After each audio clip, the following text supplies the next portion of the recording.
ও বন্ধুর প্রেম জ্বালায় অঙ্গ জইলা যায় রে বন্ধুর প্রেম জ্বালায় অঙ্গ জহিলা যায়। ছোটবেলায় দাদার মুখে এরকম গান শুনতাম। আর দুর্গা দেখেন কত সুন্দর করে সস বানাইতেছে।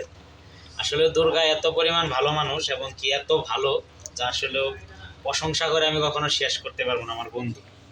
আমার বন্ধু যা করে দেখেন সবই ভাল লাগে। যে এখন সসের মধ্যে ক্রিম ডালতেছে, এটা হচ্ছে আমাদের রেস্টুরেন্টের চিজ সস। বন্ধু, তুমি যে এত কাম করো, তোমার কি হাত ব্যথা করে না? না, হ্যাঁ, তোমার কোনো সময় মানে শরীরের মধ্যে একটু আলসামিও লাগে না? ব্যথা করবে না। ব্যথাও করে না, আলসামিও লাগে না। মানে আমার বন্ধু যা করে সবই ভালো লাগে। আসলে ভালো জানি না আসলে পৃথিবীর মাঝে কয়জন মানুষ ভালো আছে।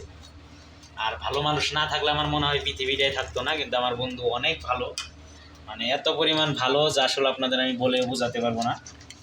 আমার বন্ধু এবার সসের মাঝে ক্রিম দিয়া সসটা ভালো করে মিক্স করতেছে, কারণ ক্রিমের সাথে সসের সাথে না মিক্স করলে আসলে সসটা ভালো হবে না। আর এই সস যতক্ষণ না হবে 1 থেকে 1.5 ঘন্টা এরকমভাবে শুধু লাড়তেই থাকবে। কারণ এটা তো হচ্ছে দুধ তো মনে করেন না নাড়লে নিচ দিয়ে লাগিয়া যায়, আবার ফুইলা ওঠে। ঠিক আছে, অনেক সমস্যা, তাই না বন্ধু?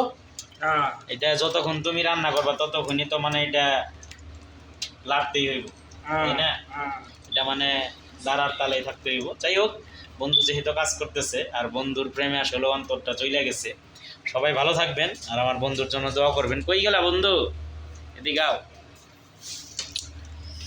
এই যে আমার বন্ধু আবার আরেকটা জিনিস নিয়েছে, এই যে এখন হচ্ছে মোজারেলা দিব। সবাই ভালো থাকবেন। আল্লাহ হাফেজ, আল্লাহ হাফেজ, আল্লাহ হাফেজ।